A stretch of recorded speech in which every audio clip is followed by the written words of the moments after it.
I didn't look at your Yes. questions. Oh, we're live.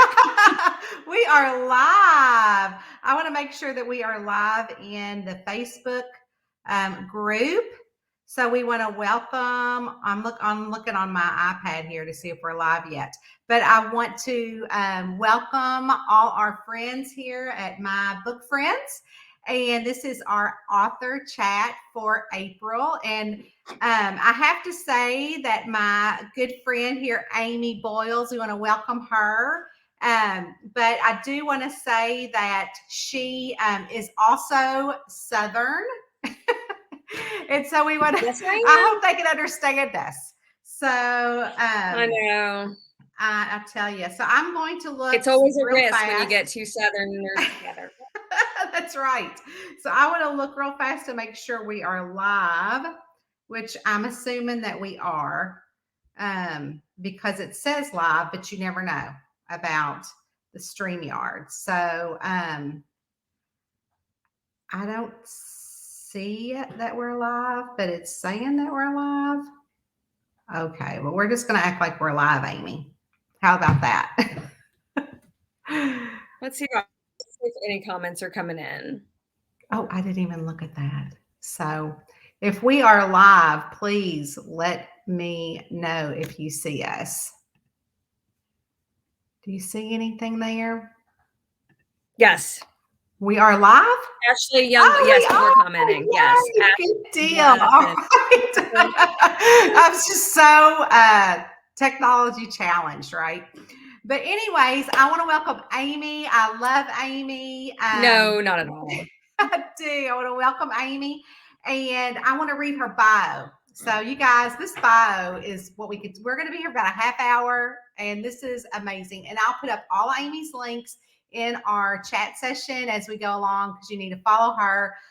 She has an amazing Facebook group called Bless Your Witch Facebook group. I mean, seriously, can you not imagine what is going on in there? So Amy writes books for folks who crave laugh out loud paranormal mysteries. She brings humor into readers' lives. Amy has a PharmD degree in pharmacy, a BA in creative writing, and a master's in screwing up. Hilarious. And when she's not writing or chasing around her two small children, she can be found antique shopping for a great deal, getting her roots touched up because that's a 4-week job, she says, figuring out when she can get back to Disney World. And here are 3 fun facts about Amy. She spent a semester at working at Marvel Comics in the X-Men office. Okay. Yes. She worked at Carnegie Hall, and she grew up in a BBQ restaurant. Literally, her parents owned one. Wow. I mean, Amy, let's unpack that bio for a second because that is a lot of crazy stuff. So first, you're a pharmacist. Yeah. But you don't do it, right? Sorry. You're not practicing. Sorry, you broke up pharmacy? a little bit. Oh, you're not a practicing pharmacist? I'm not. In fact, somebody asked me to fill in about a month or so ago, and I wasn't able to free up my schedule to do it. But no, I just keep my CE. I just keep my license up. Yeah, awesome. And I mean, what made you decide to become an author? Switch. I mean, that's a totally different career. Yeah, totally different. I'd always wanted to be an author. I was one of those people, like, I think a lot of authors wrote a book or a story when they were little, just wrote and dabbled in it. I have a BA in creative writing, and then all a BA in creative writing lets you do is be an administrative assistant, unless you want to go and pursue your master's. So that's how I ended up being in pharmacy, because I wanted something to fall back on, in terms of a career. Awesome. And so then you also said that you're a mom to 2 children. And how do you juggle? Because you're a full-time writer, right? So how do you juggle that? They're in school now. They're 6 and 8. So they're in school now. So that's a lot easier. So I get, a good chunk of time in the through the day to write. Thank goodness, Yeah. because when they were little, it was really hard, as I'm sure other writers and other moms know. It's a full time job. It's challenging. Yeah, and you're happily married as well. So that's also taking care Yeah. of that and the home. And tell everybody where you live. Does he Like also what I'm sorry. I said, tell everybody where you live, where you're Oh, from. I live just south of Huntsville, Alabama. I grew up in Birmingham, but I moved north to North Alabama, and I live just south of Huntsville. That's so cool. Okay, now we're still going to continue to unpack this bio. Okay, so now let's go back to the where you worked. You worked at Marvel Comics in the X-Men. Wait, what was that? What was what? So that was in college. I got an internship and I just wanted to work at Marvel Comics, and they had a connection. I was able to get in there and worked in the editor in chief's office, and his office. He did the X-Men books, and so I worked in that office for a semester, and so that was a lot of fun. And did you learn anything about the book business at that time, or what was some valuable information that you might have taken away from that? Gosh, I don't know. I think it was more about the friends that I made and kept throughout the years. I learned one thing that I learned is the comic book industry is volatile. That is one thing I learned. They had done a lot of downsizing right before I got there, which is Oh, never good to go into a company when they've just had to downsize. yeah. But I wonder if this brings me back around to what you write. So you write really in the paranormal realm, genre. Um, Yeah. did working in Marvel kind of give you that paranormal, outside the box, type of genre that you wanted to write in, or no? Well, I think I've always been influenced by superheroes. Yes, because I spent 3 years solidly reading comic books, and, yeah, I mean, there are some great stories in there. I know, right? There are some great stories in there, great tales, and I know that has influenced my writing just as much Yeah. as, princesses and Disney did, and Oh, we're Bewitched, going to talk and about other that. I mean, really. Oh my gosh, that's crazy. So, as So much let's as go. all of that has, yeah. Yeah. So let's go back again. So you worked at Marvel, and then you worked at Carnegie Hall. First off, why were you in New York? And secondly, what did you do at Carnegie Hall? What did I do there? Hmm. I did 2 things. The first is that I worked on the phone doing ticket sales. So people would call up and want to buy tickets, so I sold them tickets. And then I ended up working in the patron office, and those were sort of the lower level donors who donated, every year. And we had patron events that we put on for them. So yeah, I mean lower level, I say lower level, but probably like up to 10, maybe I don't know, around the 2,000, 2 to Wow. 5,000, maybe 10. That might have gotten up into the upper realm, but yeah, Yeah. I that's what love we that. did. Do I have And a so we banner have up here dinners that for says, patrons. oh, why do I have that banner up there? I'm like, why do I have that banner up there? Sorry about that. Well, that is so cool, Amy. You had did, and then now I've got to ask about the Yes, it was barbecue yeah. restaurant. The barbecue restaurant. I mean, your parents, do they still own it? No, they retired from it. My sister ran it for a long time, and then eventually it ended up going kaput. So, but it lasted a long time. Yeah. So you work there, and is there a family secret recipe? No, they bought the restaurant and they continued his secret. And so, nope, no family secret. But my dad could always make like a mean slab of ribs on the grill. He could do some great ribs. And can you duplicate that? No. I I'm not really good at But ribs that's either. what My husband takes them, puts them in the oven, then he puts them on the grill. I mean, he has a whole process. I'm just like, I'll just buy the ones that are in a bag and you can stick in the oven and just now there's cut them the open. I mean, it's a whole thing running a barbecue restaurant because they had a pit and everything. So he would get up there, I don't know, probably 4 in the morning. Every morning, he'd smoke shoulders, make ribs, cook ribs all day long. I bet you were so sick of ribs by the time you were an adult. Yeah, and barbecue. But then it's also comfort food because, you know, you remember the taste of your family's food, you know. Oh yeah. Um, so now let's talk about your books. You guys, Amy is one of the most successful cozy mystery authors out there. If you do not have not read her stuff, and they're so entertaining. And I get a lot of people like, oh, I don't, believe in witches, or I don't read anything with witches in it. They are Southern and they're so funny, Amy's books. And so, you just Oh, can't go thank wrong you. with a Southern witch.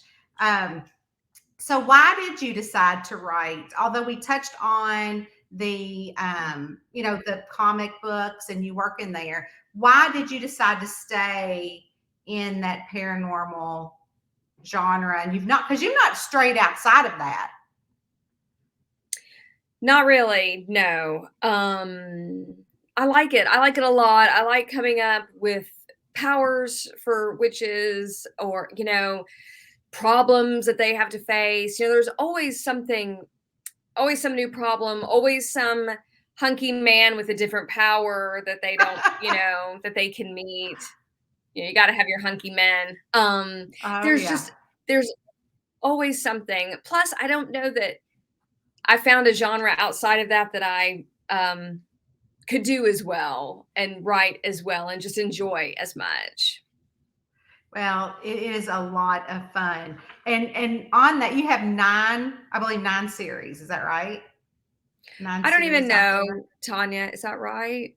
Yes, you do. Maybe. And Oh. that's a lot of books, Amy. I mean, those are all series. I mean, that's a lot of Yeah. books. And so where do you how do you keep your ideas fresh? Because currently, what are you writing in 4 of those series? Um about really mainly in 2 right now. I have others open. I just whenever readers ask me, I just I don't have any ideas for some series at the moment, so they're not closed. They're just not finished. But yeah, I guess currently I'm about writing in 3. And I guess one of the fun things that allows me to do, and which Tanya you I'm sure could do as well, is I did a big crossover series where I brought 4 series together into one main plot line and allowed all 4 Wow. main heroines to all sort of meet and work on and that's I guess that's the comic book lover and me, kind of an Avengers style, come and meet, together and solve a problem. Yeah, I love that. Crossovers are so much fun to write. They are really, really are. Yeah. I just started a new series. It hasn't even published yet. The first one's coming out in a week. And she's actually, just a real small crossover where one of my characters from the camper series has left the camper series and gone to her own series in a different town. And so, but in her first book and then the next camper series, there's some crossover between the two of sleuths talking to each other about the various crimes in each Uh, different book. So I'm doing that, but I have never had them. Well, and then I did have a Christmas book where I had the two sleuths come together. I had one sleuth and her new husband go from a strict cozy mystery, go on their honeymoon to one of my series that is a paranormal cozy mystery. They went to that town for their honeymoon. And so they both had to solve but one of the witch series, my cozy witch series that they went to honeymoon, the cat in that series is a familiar, so it's able to talk. But the dog that the people brought on their honeymoon can't talk. And so it was fun to watch the two dogs interact in that goofy series. But it was a really fun yeah. crossover to watch the two main sleuths come together to do the crime. So yeah, so that, and what Oh, that series sounds is that where like fun. It is fun. So what was the series that they come together? Because you have what, 4 That books in was that the Lost series? Southern Magic The Lost Southern series. Magic. Okay. Yep, Um, 4. and so I think about what, a year or 2 years ago, COVID has made me forget time. You started writing in that new genre, the women's Yeah, paranormal fiction. Yeah. And so can you tell yeah. my friends here just a little bit about what that is? If they're not familiar, and what type of genre that is, because that is So like on fire. yes, so paranormal women's fiction is, it's sort of a women's fiction take, so you get sort of this expanded, female perspective and more of sort of what women's fiction would be, which is very much based on, sort of relationships and that sort of feel and the emotional journey mixed with paranormal elements. And I think a lot of cozy mystery is sort of a little bit of women's fiction too, isn't it? Because you're always working in series and cozy mystery, and the characters always getting bigger and learning things about themselves and um, having friends in a small town and whatnot. So that's sort of what it is, and it's also for, characters who are in their 40s and 50s, so they're older heroines Oh, who okay. maybe Yeah. have been divorced and who've, lived a little bit. It's not a 30-year-old heroine who hasn't, really lived life and then has a magical adventure. Yeah. Well, and also, I don't know what your age is, but I do write a sleuth that's in her 50s.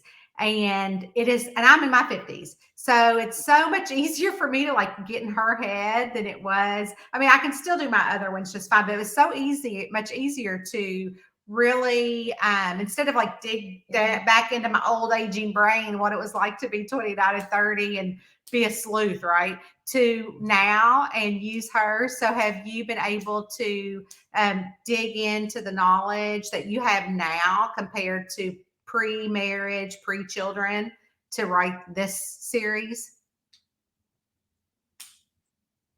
Gosh, I hope so. you know um I'm digging deep for everything I've got to try to, create a character who is rounded and who faces the issues that you face when you're a little bit older, body's a Yeah. little bit different, people relate to you a little bit differently, For sure. so hopefully. And so how many books do you have out? What are you reading, somebody's comment? Oh, how many No, books do I you was have out laughing in at that you the way you series? said force. For sure, yeah. Oh, yeah. So, yeah, because I talk about menopause in that book. She's trying to sleuth and she's having a hot flash and she's trying to, you know, so that's what makes her funny. But I get it. I get it. And so, how many books do you have in that series? Four, or do you have more than that? Two in one, Oh, and I'm two. starting up another one, which is more Okay. has a strong cozy slant to it. Okay. That is so cool. Yeah, I read somewhere where you had that other one going. So I was thinking that you had four. Um, so okay, so this is another question that I hate when people ask it to me. And hate is a strong word, but It is. like, what's your favorite? And I'm not going to do that, but I do want to know, why did you decide to genre skip, is what we kind of call it, to from the straight, paranormal cozy, and to take out and do women's fiction? What was the decision making in that? And you didn't use a pen name either, which is great. But why did you decide to do that? Why did you decide to dip your toe into that genre? I wanted to meet, more readers. I wanted to bring more readers in and see if more readers would be interested in what I was writing and if they would also be interested in some of the past things that I had written. Super Um, smart. basically it's I don't I'm not writing for me. I'm writing, for readers, for the audience, for those who will pick up the books and who want to keep picking up the books And like and your bio go said, falling help into these escape. worlds and hopefully loving these characters. Yeah, I love that. Well, and it's Sorry, been yeah, who want to escape. successful. Yeah. Yeah, and it's been successful for you. So I think you got something there.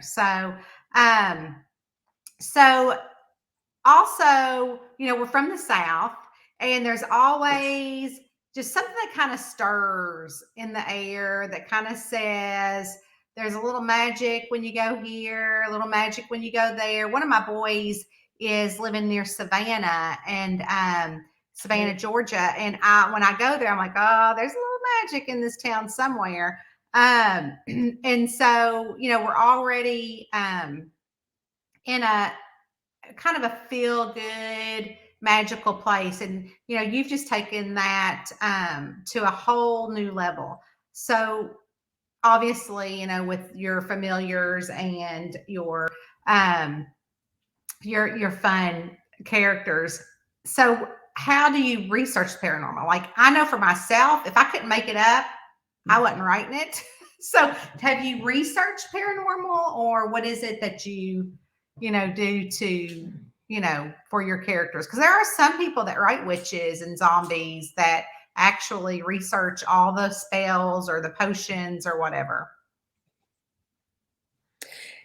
I think a lot of it is, that I've just spent a lifetime collecting stories and reading in my head, but to research paranormal, I think I read other paranormal writers, watch TV shows, and then obviously, if I have certain questions or wanna know about generally, it tends to be questions about sort of other, um, paranormal creatures or magic.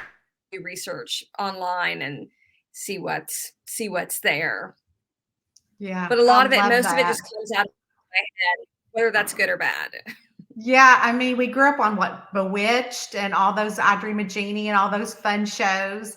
And at the Yeah. time, we didn't know that they were considered paranormal. But now, you look back and there was a lot, Mork from Ork, Mork and Mindy. I mean, how many of us watched, Mork and Mindy? We loved that show. And then as obviously they got Oh, yeah, bigger and Mork and better. Mindy. Yeah. But he was from Ork. I love that. Mork from Ork. Okay, so I'm going to ask a few. We have about Nice. 8 more minutes. So I want to ask a few fun questions. Yes. Um, and also, Amy has been so amazing to give away, I believe, 3 copies of this series. Is that right, Amy? Yeah, I've Is got that 3 copies oh, of, it's gonna be of yes, Southern Magic. Thank you. which Look at I you. love, Tanya, love, you've got it love. together. I should have put your other books up, but I did not. I don't have it No, together, but you're thank good. you. That's great. Um, so so Amy has graciously decided to do that. We will leave this up for about a week, Amy, and then we can do a random draw, however you want to do it. So people can just comment, and if you're in the comments, you have entered. So we'll leave it up for our friends on My Book Friends for the week. But here's a couple of questions. So obviously, I'm a camper, and Amy and her husband and her kids overland. A lot of people probably don't know what that is. I mean, some people Yes. do, but can you explain to No. people what that is?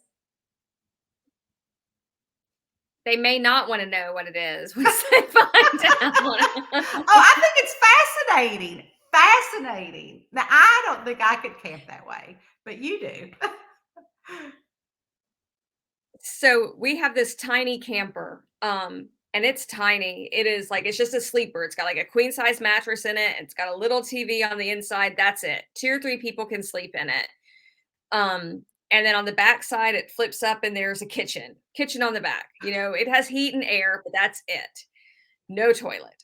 So you always have to have a toilet nearby. And then on top of the camper, we have a tent that sits on there and it just kind of opens up like a book. And then that's overlanding. It's like a lot of times people put these tents on their vehicles, and that's where it used to be before we got the camper. And then you just can go wherever you want and you've got your tent and sleep. It's really big in Australia, I think, Yeah. overlanding. It's big. Yes. It's big down there. It is. And it's fast. I love when you say, oh, we're going camping. I'm like, oh, camping to me is in my little travel trailer with my Queen Tempur-Pedic mattress, and my shower and the toilet and all of that. So, yeah, I kind I of glamp in know. my little I travel know. trailer. So, I but that booked our is so Memorial much Day fun. camping trip in this nice little and I in this nice little campground that always gets really full. There were only a couple of spots left. So I was like, I better go ahead and grab it. And of course, there's a bath. I'm like, where's the bathroom? It's going to be near us because we're going to have to use the Going, showers and all of that. yeah, Yeah, you're picking the lot closest to the bathroom. I get that too. Cause sometimes like, I just, instead of turning on our heat for the heat up the water, sometimes it's just quicker for us to just run to the showers and use the public showers. So I get it. Cause I'll look at that too. I'm like, okay, now which one has a pretty view, but which one's the closest to the bathrooms? Also I exactly. have to say that, I have, okay, so this is one last thing. You're going to be kind of shocked because I stole it from you. Because I have been on Amy's. I'm a member of her Bless Your Witch Club, and I have been interviewed by you before. And you go like, "Oh, I'd love to play this Yes. game." So I pulled that game, and now you're going to play it for me. It's called Oh Kiss no! It, Oh no! Oh Hug no! It, or Throw It into a Pit of Burning Flames. You're going to need a little dose of your I own forgot about this medicine. game. Yeah, you probably did. Some of us haven't. It's like Okay. that. Are Okay. you So getting these revenge are on me, Tanya? your no. Okay, I'm going to use your exact I'm same ready. questions. You're in a dark alley with a Okay, you broke it. hairy You broke and it a little bit. okay, you're in a dark alley with a Yes. hairy, leggy spider with fangs. Do you kiss it, hug it, or throw it into a burning flame? It was a hairy what again? Leggy spider with fangs. Oh, that's going into the flames. But he like hugs me or something, for, right? for sure. He's Going, going to okay. flame. Okay. You meet a misunderstood zombie. That's Do you kiss it, sad. hug it, or throw it into a burning flame? It's going into flames too. It can't be that It's misunderstood. misunderstood, Amy. You're not even giving it a No, chance. I'm not buying that. Okay. That zombie could turn on me at any time. No, I'm not buying it. Okay, here's one.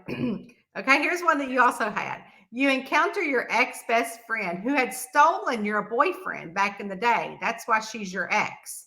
They have broken up and she's begging for your friendship back. But you think that she's eyeballing your new boyfriend. Do you kiss her, hug her, or throw her into a burning flame? I'm going 3 for 3. She's going into the flames. You know what? I was just thinking, Amy and I are going to be together. What is it? October, November, or something. I better watch my back. I don't want to go into a Yes. burning flame. I'm kidding. I'm kidding. I'm So, not gonna throw you anyways, into flames, Tanya. we're gonna hug it out, girl. We are gonna hug it out. But you guys, they had sent in some questions, but I asked those questions. I just didn't say who it was. And we have some people here. Let's see. Tracy says hello from California. Oh, Misty said we're live. Ashley Youngblood. Hello, Anita. Stephanie said that grilling is some serious stuff. And her brother has done it in 20-degree weather. Wow. Oh. And then Anita said that she learned to make great ribs when she lived in Kansas City. And Tammy said, hello, such fun. And Misty said, hug her and say, bless your heart. That's what she would say to Misty's so sweet. Misty's so sweet. That's awesome. I love it. So, anyways, Amy, I'm going to put all of your links in. Oh, and Amy's or Kim Templeton just said that she would throw all three in the flames too. Anyways, I'm going to be sure to follow Amy in her Bless Your Witch Club. I will put her link to that as well as her Instagram. She's on Instagram. She's on the other part of Facebook on her page. And I'll put a link to her books and to her website when we jump off of here. And Amy, I just cannot thank you enough for being here. You are a dear friend. And I just want to thank you and also thank you for joining my book friends today. And I truly appreciate your friendship, and your success is a true testament. And it's just so inspiring to me, and you're just a true, beautiful soul. So much success to you, and thank you for being here. And we will see you guys later. Thanks, Thank you. You're Amy. inspiring to me. Thank you, everybody. Thanks, guys. Bye.